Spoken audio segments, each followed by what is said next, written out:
Warning: the material discussed in this show may be sensitive or a trigger for some listeners. Strong language and topics are discussed. We talk with active duty service members and practice OPSEC at all times. You have been warned. The Bipolar DM, Jason Caughton. His show talks about Dungeons and Dragons, indie writing, and living with a mental illness, in particular bipolar disorder, borderline disorder, and major depression, among other diagnoses. Check us out right here on Saturdays, 7 p.m. Eastern, also on WLFE-DB.com, and wherever else you listen to podcasts. So take a seat, sit back, and get ready for the Bipolar DM. Welcome to the Bipolar DM broadcast. This is your host, Jason.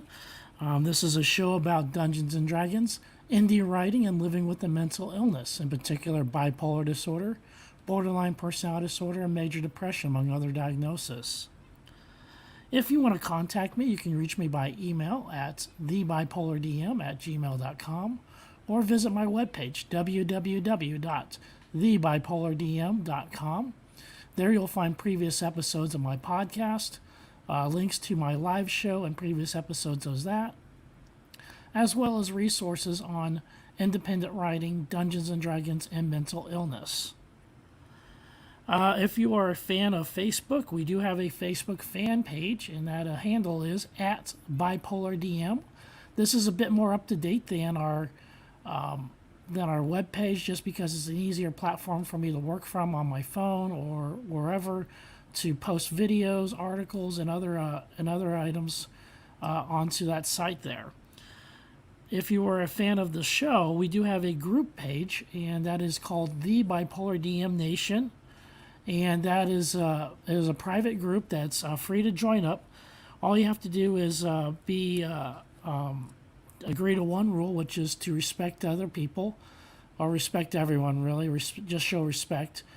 And if you're able to do that, then we'll be able to avoid having 10 pages of rules in order to just get into the front door. You can find us on WLFE-DB.com and Strim TV under the channel Variety Unlimited.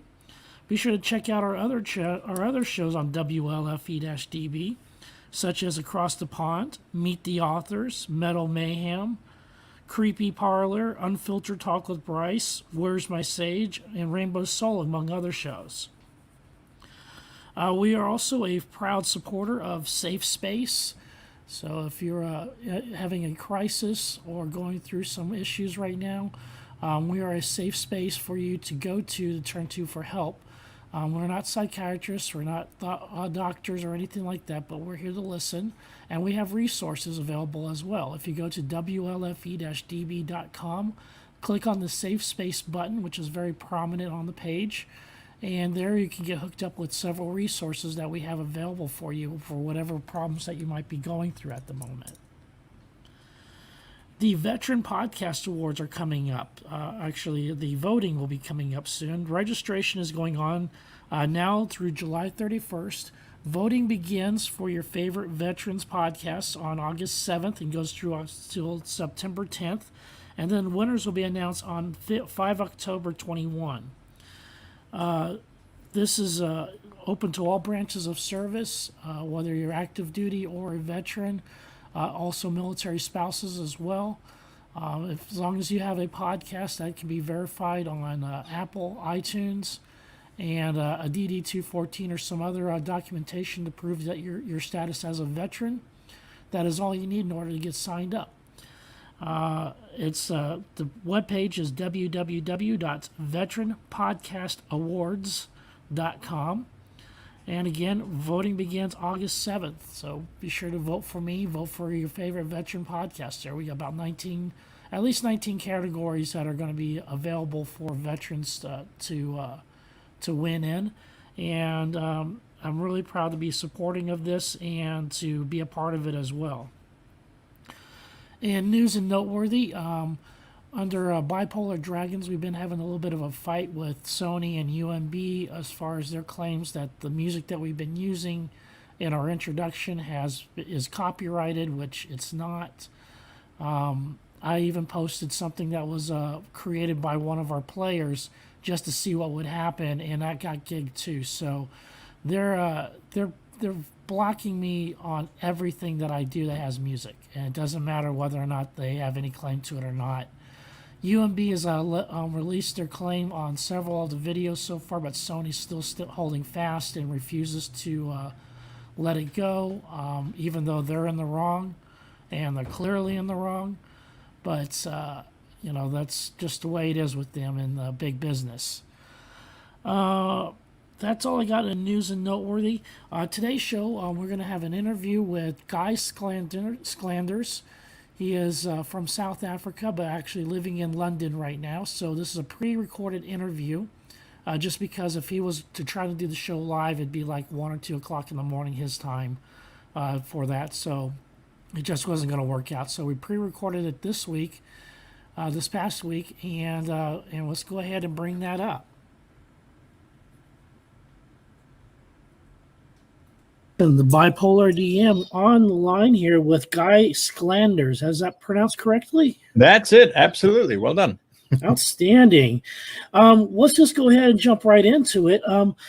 You have a series of YouTube videos out there on how to be a great GM. Now, before we get into that, I want to go a little bit into your professional background and kind of how that led into where you're at now. What is your professional background? Well, I started out in film and television as a scriptwriter and as a television director. That's really where I started. So I would say that's my profession. Okay. And then how did you make that transition to Dungeons and Dragons? Because from watching some of your videos, you haven't been playing forever like some of us have been. You kind of jumped right into it, didn't you? Yeah, I mean, I got into it once I was in high school, but it was always just as a very small hobby, specifically because where I grew up, which was in South Africa, it was an absolute rarity to find others who played. And I mean, in my group of friends, we were friends right the way through high school and into university days. There was one copy of each of the rule books between us because you had to order the rule books by post from the US or from the UK. You couldn't get them locally. So it was always very small and in the background and a hobby that I absolutely enjoyed. But what I realized was that a lot of the principles that we apply to script writing in the film industry, where I'd spent years learning all of the rules, could be applied very easily to Dungeons and Dragons, and it would actually make a lot of people's lives a lot better, because I used to have GMs who used to have files worth of world building, and they had every dungeon mapped out and every room had its own neat notes and details and things. And I went, well, yeah, this is okay, but there's a better way. And I guess also taking my directing background, having worked with actors and things, I went, well, we can improv a lot of this stuff. We don't have to have written down everything that the NPC might want to do or know. We can workshop this as a team rather than as a dungeon master who has to know everything type of thing.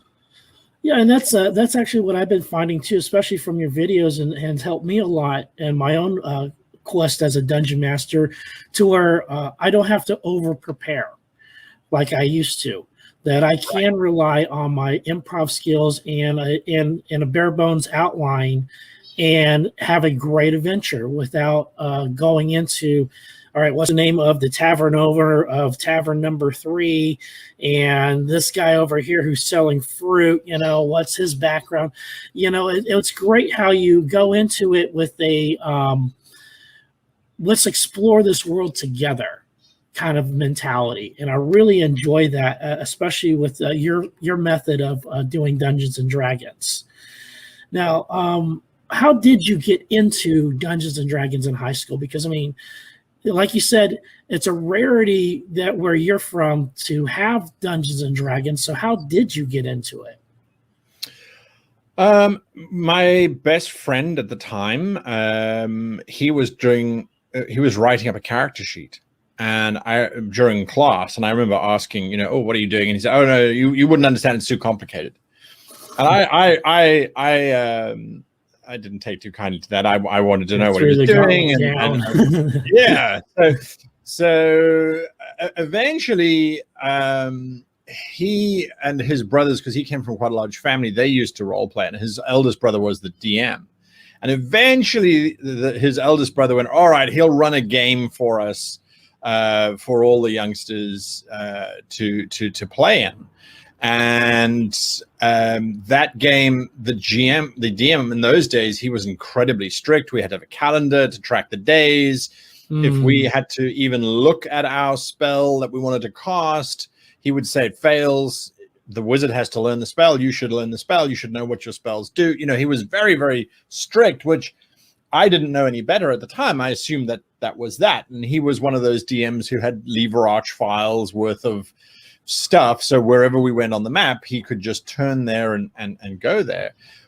And so he left a very big impression upon me, but he also made a categorically disastrous mistake, which I'm so glad that he did, because it completely convinced me that having the lever arch files is yes, it's useful, and if you're starting out, it might be a great foundation for you, but it becomes something that almost works against you, because our party decided we were struggling to raise coin. We were scrounging for coppers. I mean, I remember my wizard, he had to go into a tavern and use, we had the spell cantrip in those days. It wasn't a series of spells.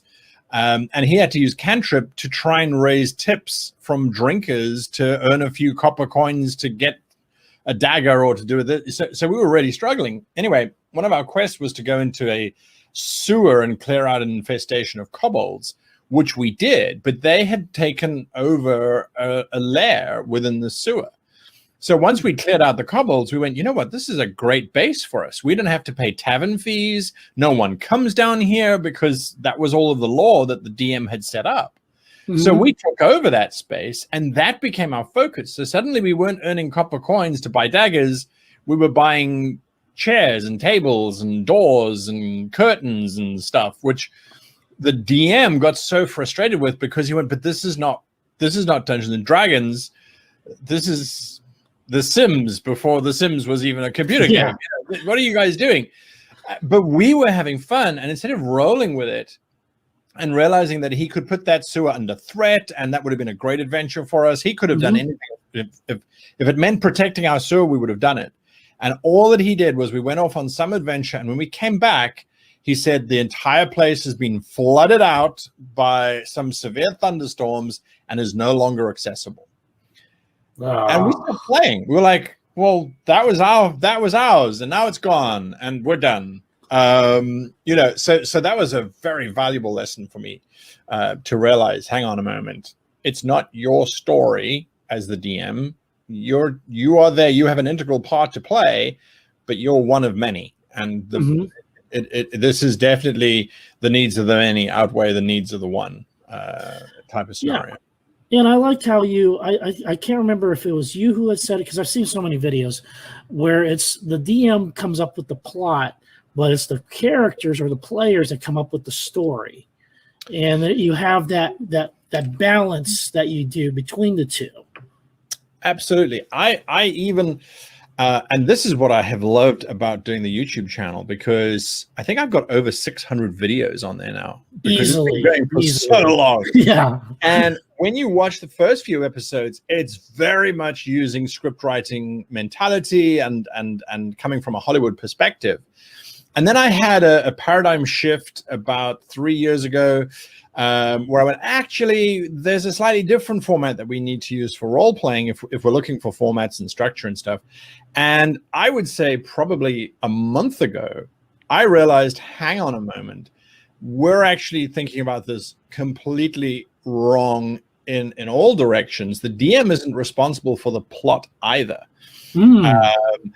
At least this is in my thinking. The DM is responsible for managing events and reacting to the players. And that I know it sounds like it's being pedantic, but let's say you as the DM say, I have a villain who wants to take over the world by building this giant undead dragon, right? I'm going to assemble an undead dragon out of the greatest dragons that ever lived, and I'm going to take over the planet. You might say, well, that's the plot. And you go, well, no, it isn't. Because if the players aren't involved, that's you having an idea of a story in your head. There is no plot. Okay. The only time it becomes a plot is when the characters are actually involved in it. And even then, you as the GM, you are not responsible for figuring out what that plot is before the game starts. And there's a very simple reason for that. If you have already figured out what the plot is before the game starts, then all that your players can hope to do is follow the railroad that you have built. Okay. What you should be doing as the GM is going, well, actually, this big bad is going to try and assemble all of these dragons together to make the ultimate Draculich. The players have, in our very first adventure, they have stopped me from getting the skull of this famous ancient dragon. By whatever means necessary, the players caused that to happen. Now, if I had it pre-established a plot, I would now be trying to figure out how to get back onto that plot, and I would be putting myself as the DM under a huge amount of pressure and strain to try and figure out how to get my story back, my plot back. But if you don't think of it like that, if you step away and go, well, actually, all I need to do for the next session is figure out what that big bad is going to do about it now that this has happened. That's what I need to concentrate on. I still need to worry about all of the bigger stuff and the stuff happening later on. I need to react as this guy would react. It like I said, it sounds very similar to, but surely you've just plotted it out. No. You are reacting to what the PCs are doing. Because the moment you do something that has nothing to do with what the PCs were doing, you are playing with yourself. No one else will know what you have done except for you. Okay. And that's not what role-playing is about. Role-playing is a collective story. So if it doesn't involve the PCs, it doesn't matter what you do. You can have 20,000 plans. The PCs are going to do what the PCs are going to do. And it's only going to feel like there was a big plot going on if the PCs know about it. Because a lot of times players go through stuff. They're like, I have no idea what's going on, but we're just killing stuff and we're doing stuff. That's not actually a plot. That's them doing stuff, right? You are sitting back going, oh, I've got this amazing plot worked out. Only you know about it. Right. But if you are adjusting and if you are actually role-playing as the big bad, which is, it's kind of in the title of the game, right? Dungeons & Dragons role-playing game. If you are role-playing as that bad guy, you are not going to have plans that do not change when your plans are derailed. You are going to go, oh my goodness, my plans have changed. What am I going to do now as a result of this? And you cannot anticipate what that is until your players have done it. So you should always be reacting to what the players are doing rather than prescribing outcomes that your players should try and get to. Because otherwise they're ticking off boxes. Oh, well, we got to jump through this hoop and that hoop and that hoop. Okay. We don't need to do it that way anymore.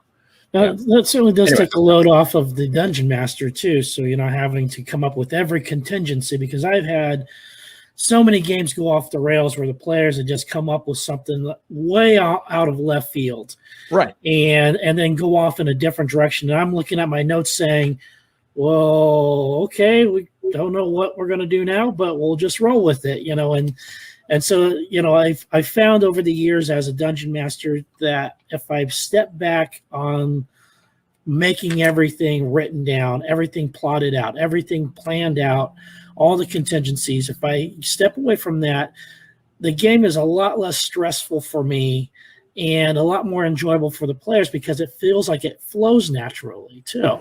That's it. Of course it does, because now they do something and the world is reacting according to what they've done. It's not just happening because the DM decides for it to happen.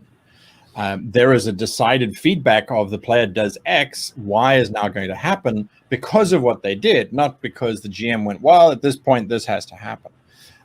It also, I think it's there are times where you sit down and you go, okay, well, the players are going to have to go here. It just makes the most logical sense. And as you say, they're going to go in the different direction.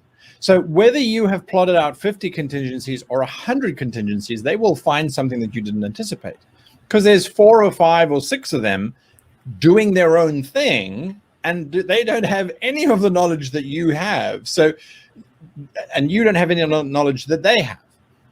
So by not planning and going, I am going to react as my character, the big bad, would react. You know how that character would react because you created that character. So that's a fair thing to be able to control. And so your players go off in a different direction. Well, my big bad realizes that they have left. I'm free now to carry on my plans, and I don't have to be as cautious as I did before. So now I can organize the raid to happen on that castle, and I send off my goons. I'm going to be a little bit arrogant about it because the players have left. They've gone to go and follow some quest to find a flower for a druid, or whatever it is that the players have come up with. My attack on the castle is going to happen. So off that goes, and the attack happens. Now when the PCs come back to town, well, the castle was attacked and it was burnt down. And we understand that the players don't know why that happened, but there's an adventure for them to investigate that and to see what was going on. And then also for your big bad later on to say, well, while you were away on your whatever it was, fool's errand, I was able to do this, that, and whatever. So, yeah. Anyway, I mean that like I said, it's something new that I'm looking at, and trying to figure out how to make this usable for others, because that is my passion. I have to say is I love seeing other people go, yes, that will help me. And maybe it'll help a little bit, maybe it'll help a lot. Maybe it will simply help someone to go, yeah, no, that's completely wrong. I'm going to write everything down because that's how I work. But at least there has been a small amount of self-reflection and enlightenment in one way or another. Either that is not the way, or that is the way, and that will help me. So, yeah. Now, let's talk a little bit about your professional D&D career, because this is kind of a new thing in America too, which is the professional DM. Yeah. How did you get into that? Well, I guess absolute financial destitution would be the right way to describe it. No, to be honest with you, the success of the YouTube channel was insane. We did not expect it to happen. When I say we, I mean my business partners and I.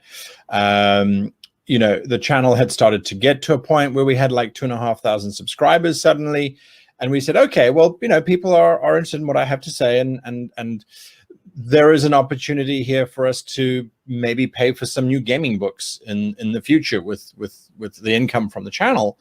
And then people said, well, we want to play with you and we want to pay you to do it because we know you're so busy. And I tried it in the early days of the YouTube channel, and I made a friend whom I am still friends with to this day. This is 6 years ago. A couple of friends, actually.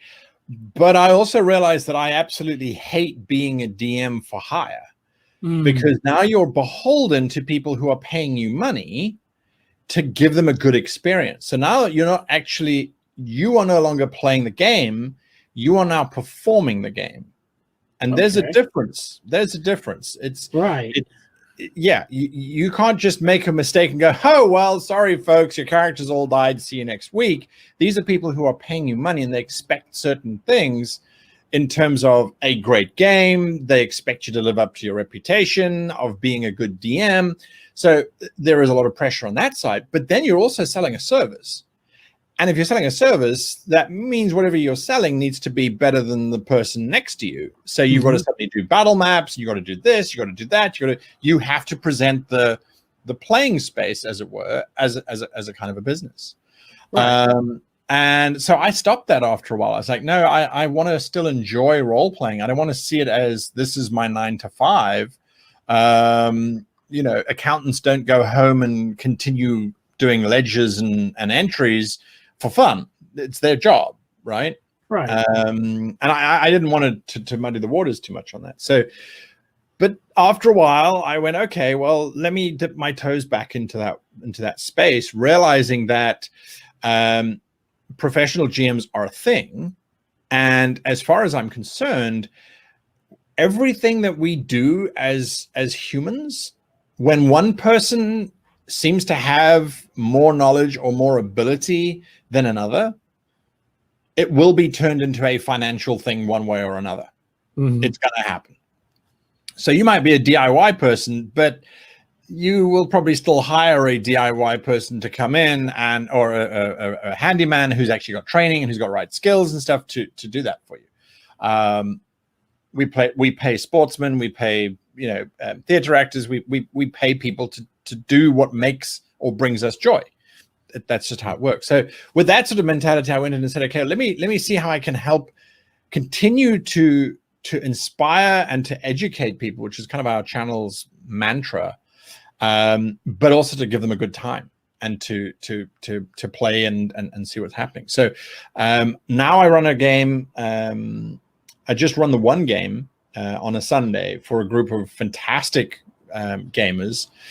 We laid down the ground rules beforehand, but the rise of the professional gamer, we haven't even seen the beginnings of it. Right. At the moment, it's still the Wild West, where there are these mavericks wandering around. There are a couple, I know of, in the UK anyway, there's a couple organizations that have GMs for hire. And you go to that organization's Facebook page and they've got like a bank of 6 or 7 GMs that you can then, I'd like to hire that GM. It's an interesting space. And I'm looking at it going, well, that's great.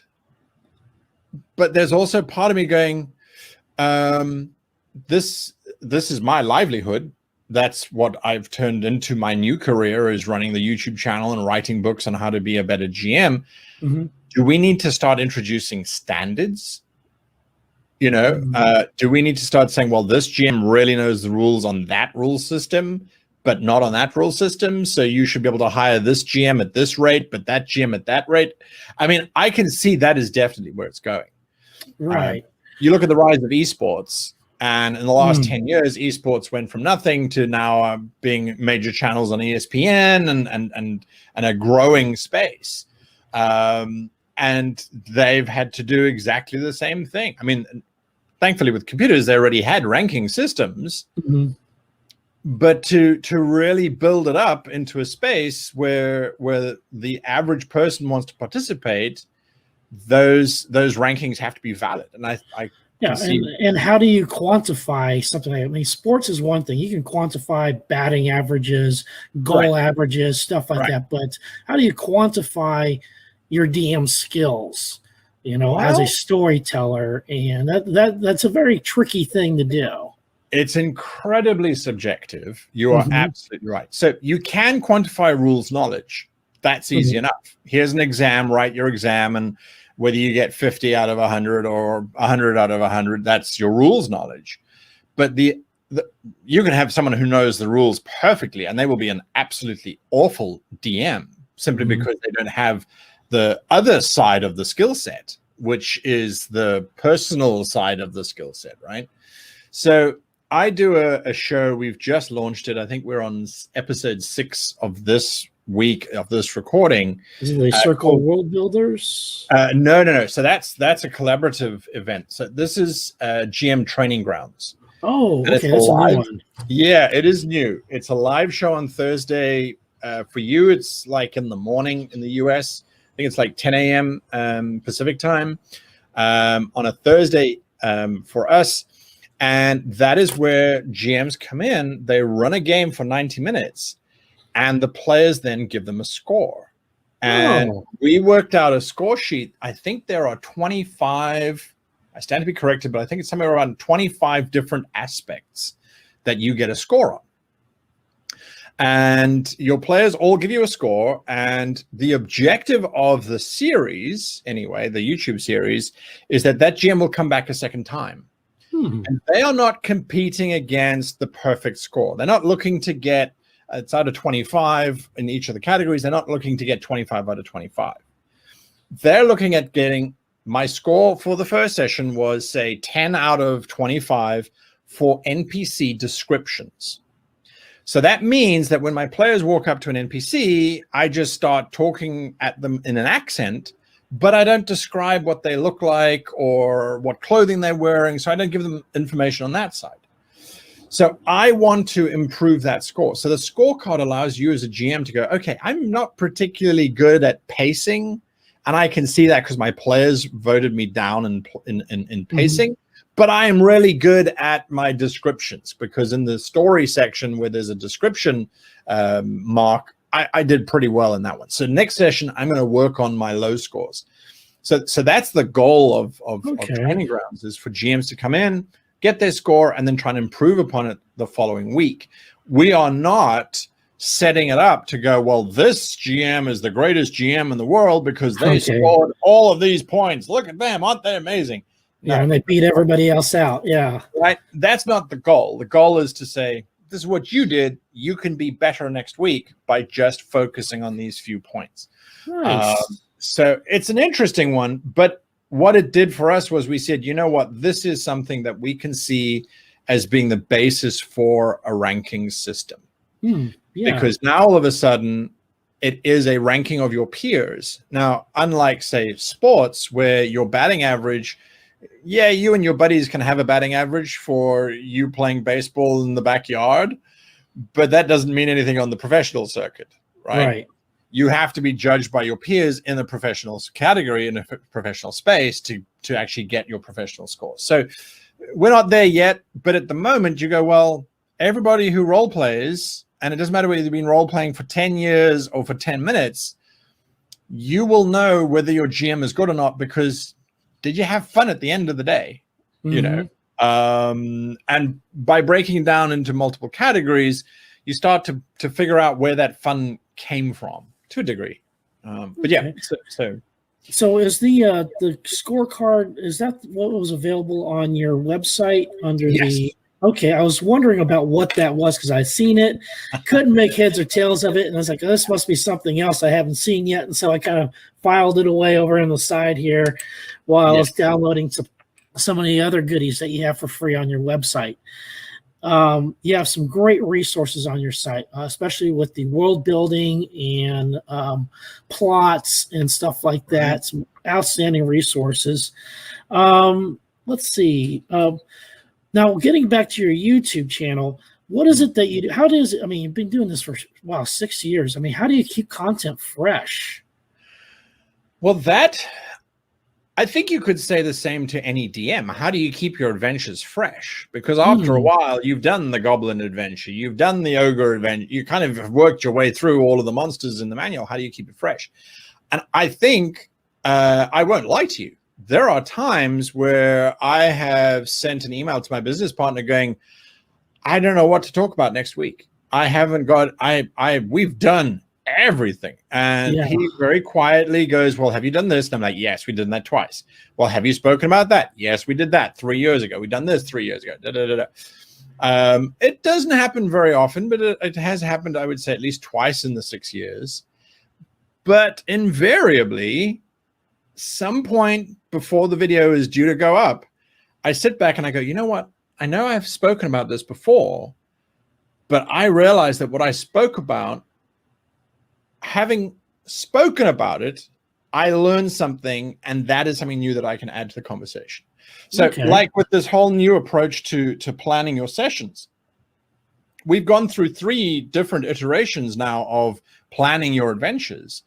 And each of those iterations comes with a whole lot of new ways of looking at things and understanding things.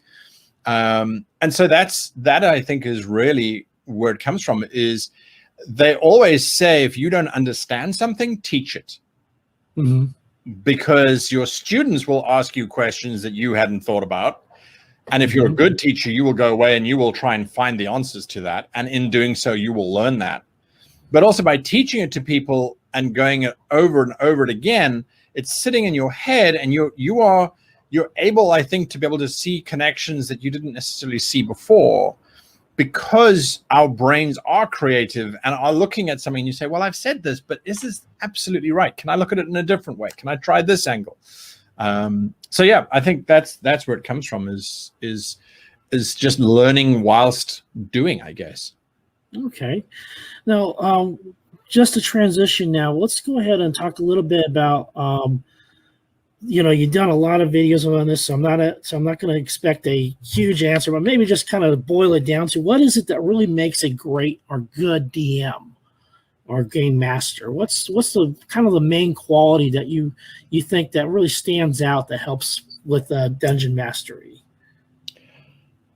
I would say the strongest point of being a DM is the ability to adjust and react according to your players. Yeah. I would say that is the fundamental, because you don't have to know the rules of the system. You don't have to know your entire plot. But if your NPCs and if your events and things are reacting according to what the players are doing, then you are golden. Yeah, I would have to agree. That's definitely a big thing right there, is being able to, improvise, adapt, and overcome,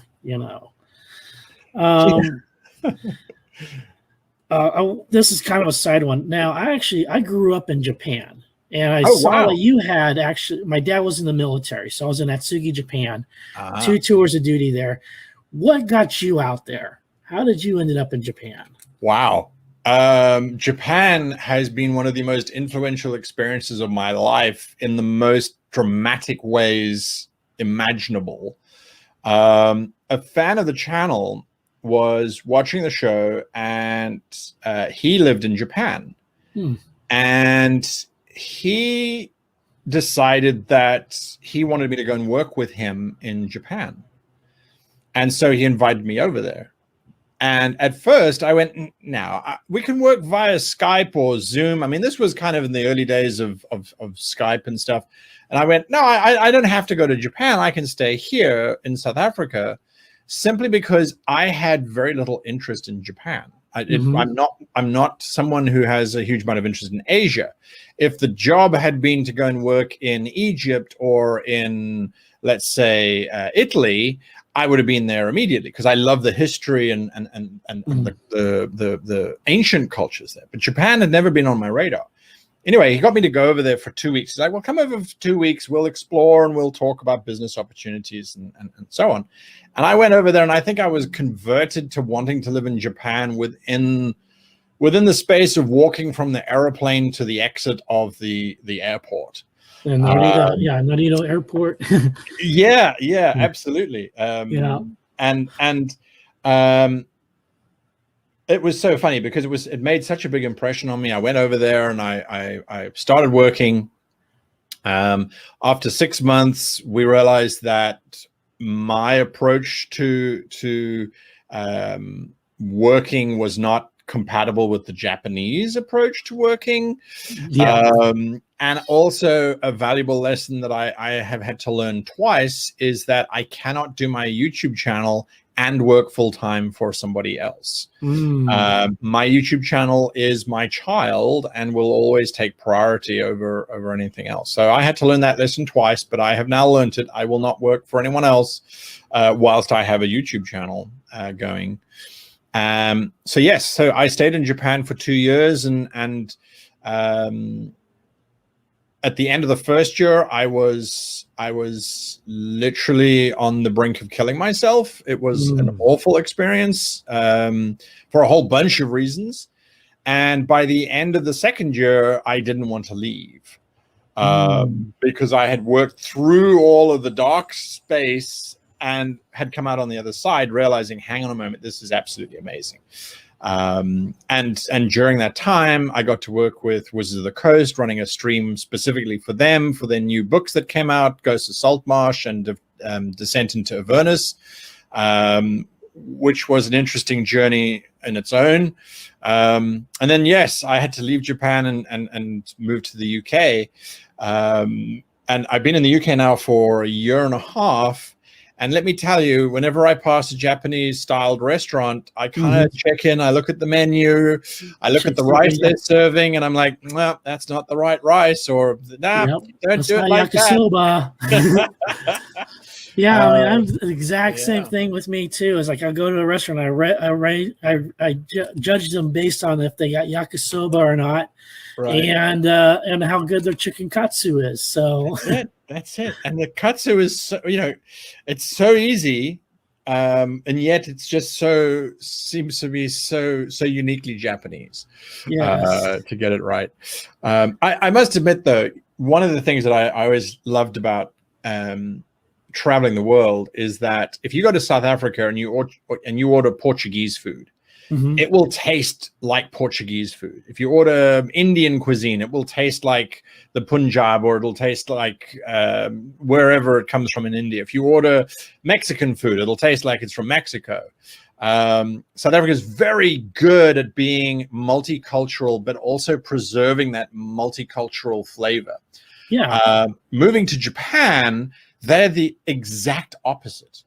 Oh yeah, I mean McDonald's even. Yeah. Yeah, their Italian food. It's Italian in the color of their restaurant, and that's about as close as yeah.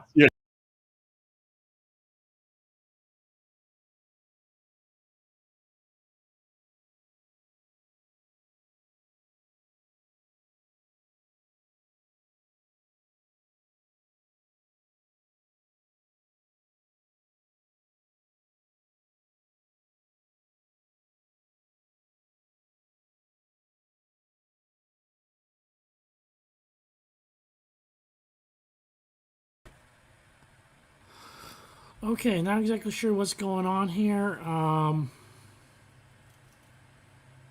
They don't have American or Western pizza there. Right. They got squid on it.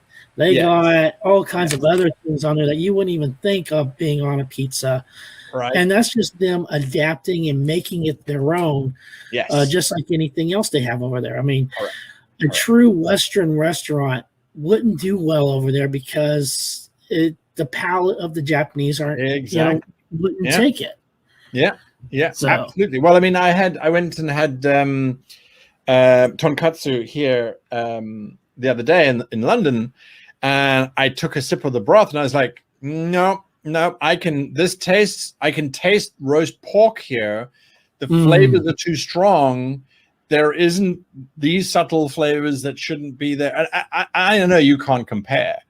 Right. Wherever you go. I mean, my biggest joy when I visited the States a couple of times was I started out in San Diego. Oh yeah, I was staying with some wonderful American hosts. They're like, "Oh, we're going to take you to this Mexican restaurant. It's the best Mexican food you can possibly have outside of Mexico." And I've been to Mexico as well. So in San Diego, I had an amazing Mexican meal. I then went to LA. And my hosts in LA were like, we're going to take you to this ultimate Mexican restaurant. It's the best Mexican food this side of Mexico.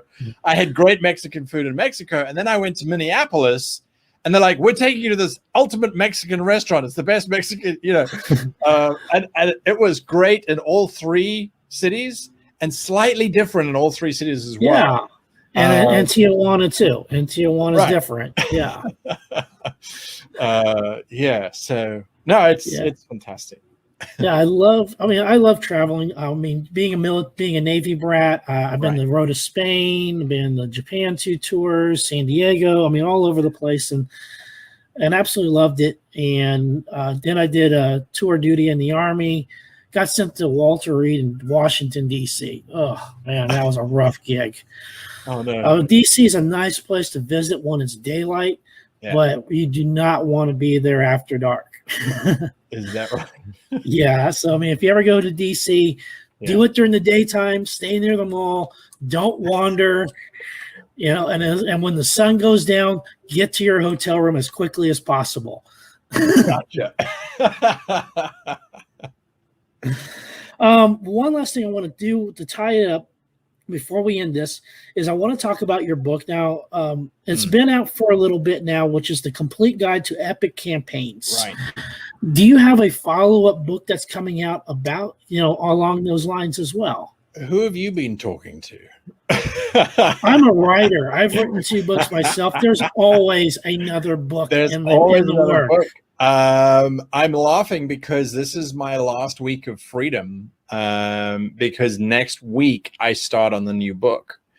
My process is very much a case of because my books are more instructional than I mean, they're not narrative books at all. Right. I generally when I start writing my book is I outline all the chapters, or I just list all the chapters to begin with.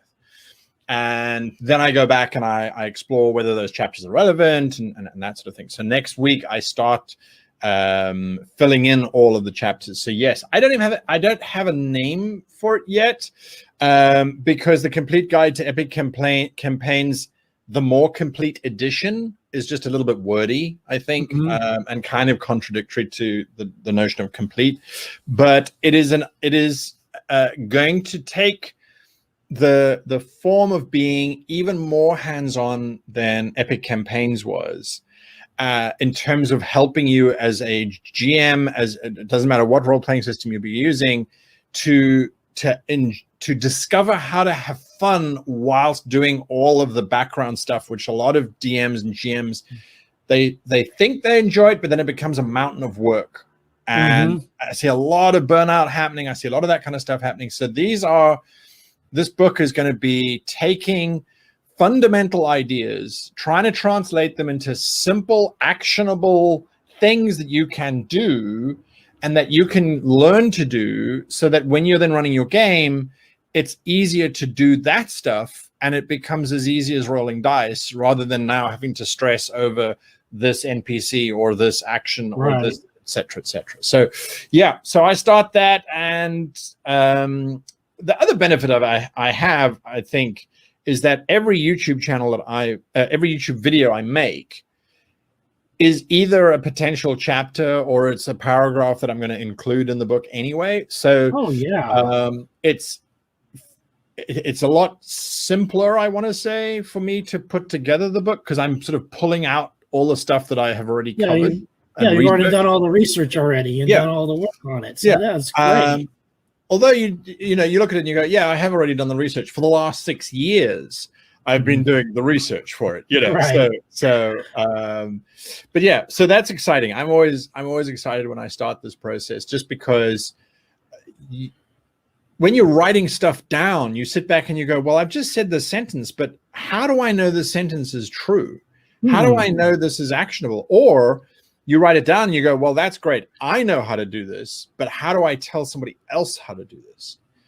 And I'm very much one of those people where I need multiple options at every point. I need to be able to attack something from 3 different sides, from 3 different strategies. I like being able to have different approaches, and possibly giving all of those approaches out to the reader, because one of those approaches might work for them. And so I like to challenge myself and go, well, I can't just put this on the page and say, it is what it is. I have to give a proof for that. And then how would you do it? And how would you make it work for you? So yeah, I'm really looking forward to it. So. Oh yeah. Always looking forward to the next book. It's kind of that's part of being a writer, is always looking forward to the next one. Because once that one's done, you're kind of itching. Well, you got your downtime where you're just kind of like, the book is done. And then the itch starts coming again. It's like, all right, I'm going to have to write another book soon. What I'm going to write it about, and how am I going to do this, and how I'm going to make it different. And, and you're always writing, at least that's how it is with me. I'm always working in the back of my head. Either if it's not writing for my campaign, it's writing the next book. Yeah. Yeah, and it's such a journey as well, because you start out fresh and going, yeah, this is a great idea, and I've got all of these ideas, and you jump into it. At least I do anyway. Yeah. And you hammer it out, and you read it once, you read it twice, because you're checking and you're trying to be diligent about things.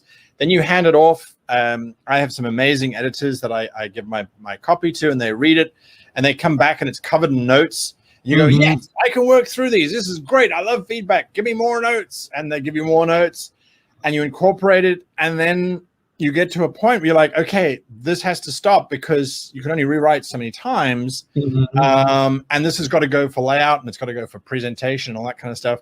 And then it goes to layout, and then you release it to a couple readers, and it comes back with more notes than you had the first time you were writing the thing. Yeah, and for beta readers. That's the point where I go, oh my goodness, this book isn't even halfway done, even though I was convinced it was done. And for me, the most terrifying moment is, and this is because I pay for it myself, when you hit the button that says print, 1,000 copies of this, and it's going to cost you $40,000. And you're like, I hope there isn't a spelling mistake or a table misaligned, and you've checked it 20 times. Yeah, and there's still, and then you get your first proof, and then it stands out like a big old blaring light. You know, like, man, I misspelled that word right there, or this one's off, or how did I miss this? How? But it always happens, and that's the joy of it as well, I guess. Yeah, that's part of being a writer. Thank you so much for coming on. I really appreciate it. This was a great honor. I've been following you for years, and so this has been great to have you on here. Well, my absolute pleasure. Absolute pleasure. Thank you. Okay, so let me go ahead and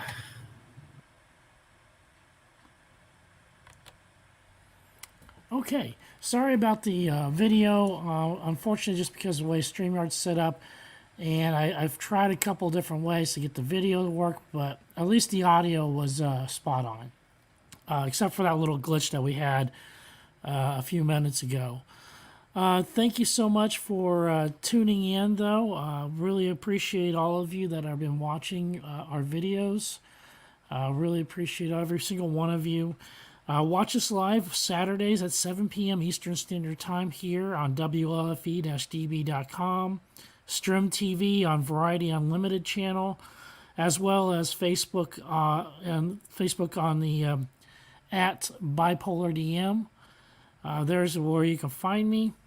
Of course, you can listen to the show anytime, anywhere, wherever you find your favorite podcasts. We're on iHeartRadio, we're on Spotify, a whole bunch of them there. So we put this out on the podcast as well later on in the evening. Of course, you can contact us either through Facebook Messenger or through my email, which is thebipolardm@gmail.com, or you can go to my webpage, www.thebipolardm.com, and there's also a contact button on there, so you can get a hold of me through there. Facebook, yes, we do have our Facebook page and our group page. Be sure to check those out. Next week's show, we're still working on a topic and guest for that show right there, so stay tuned for that. We'll be putting that out on Facebook as soon as we get that going. So looking forward to seeing what we come up with. And let's see. Yeah, that's about all I got there. Bipolar Dragons tomorrow at 3 p.m. Eastern Standard Time live. You can watch us play Dungeons and Dragons. It's just a group of us talk show hosts that get together to play Dungeons and Dragons. And so we do that live every weekday or every week on Sundays at 3 p.m. Eastern Standard Time. And we are having some issues with Sony and UMB. So even though you watch it live, I'll repost the video stream from our YouTube channel, because YouTube, on the other hand, actually did accept Canva as our source for our music and stuff like that, and so we should not have any problems with YouTube. And so it seems that the only way I can get this to work is to post a YouTube video on our webpage to get around Sony and UMB and the little Gestapo that they are. Yes, and that's all I got going on for right now. Thank you again for tuning in, and remember, everybody, take your meds.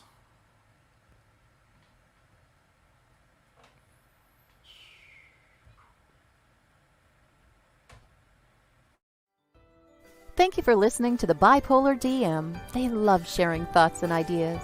See you next week, 7 p.m. Saturdays on WLFE-DB.com, where our shows are your shows, and that makes for great talk radio. WLFE Digital Broadcast Network is on TV. You can watch all of our shows on WLFE-DB.com. Check out our channels: Paranormal View for all of your paranormal type shows, LGBTQ Friends for all of our LGBTQ shows, Variety Unlimited for all other shows. It runs 24/7 right on WLFE-DB.com. You'll even catch the lives, all in one place. Never miss an episode, past or future. WLFE-DB.com, where our shows are your shows.